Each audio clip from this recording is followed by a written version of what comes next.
Nowadays, a lot of us have the experience of sitting down to read a book, learn a skill, or do something productive, only to feel bored after a few minutes. And the first thing we do is that we reach out to our phones and start scrolling, which makes us wonder what happened to our attention span. I don't think the problem is our attention span. I think the problem is how we trained it over time. You can train your brain to be hooked to doing productive things exactly the same way you've trained it to be addicted to scrolling. Once you understand how to do this, you can actually manipulate your brain, prefer being off your phone and doing things that really matter in your life. In this video, I'm going to show you exactly how to do this, so make sure to subscribe to spread this message to people who need it the most. About 8 years ago, I was going through the darkest time of my life. Chronic pain, I had no job, and I was living in a country where I knew no one and I didn't speak the language. I spent most of my days scrolling and I constantly compared my life to the lives of people that I saw online. It didn't matter how much progress I made because there was always someone who had it better. But when I hit rock bottom, I was forced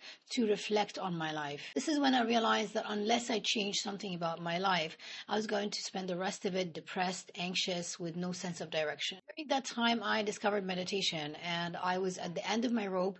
So I promised myself that I was going to meditate every single day. And I said to myself, the only reason that I was not going to meditate on any given day is if I'm dead. What changed in that moment is that the pain of staying the same with the consequences of living the rest of my life in depression and anxiety became way more than the pain of doing the work to break my addiction to scrolling and to live an intentional life. Now, why did meditation help me break my addiction to my phone? The reason we are addicted to our phones is that we use it as a tool to calm down our anxiety. The minute we feel bored or uncomfortable, we immediately reach out to our phones. It's like a pacifier. We escape our reality to avoid feeling the discomfort of how we truly feel about our lives. Meditation taught me to sit with my feelings without trying to scroll it away or numb it away. I'm not gonna lie, in the beginning it was very, very hard because my brain and my body were addicted to the constant stimulation. Within 30 days,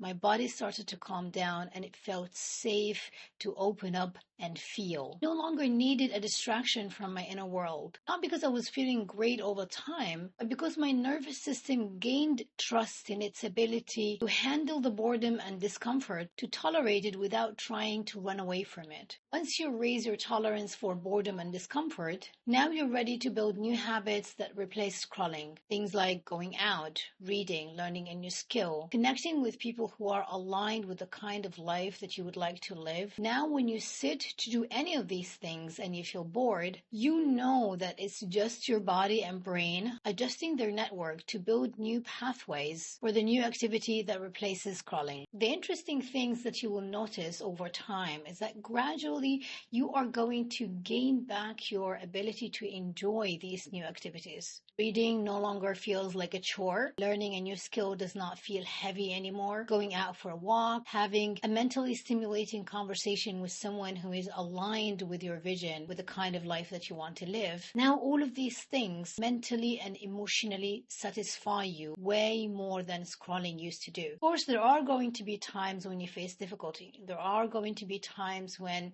you fall back off some of these habits, but it doesn't matter. You can always pick yourself up and keep moving forward, because you have already built the muscle of emotional tolerance, which you have gained by regulating your nervous system. Now, you don't have to necessarily do this through meditation. There are other tools, but I'm sharing my experience and what worked for me so that hopefully you can take whatever serves you from this. You can try and see what works for you. But if you ask me, I would 100% recommend you to try meditation. Try it for at least 30 days. And if you can mix it up with breath work, it would be fantastic and even more effective. Another great benefit that I noticed when I stopped scrolling is that my level of satisfaction increased a lot compared to when I used to scroll. Because right now, I'm not comparing my life to anyone else's.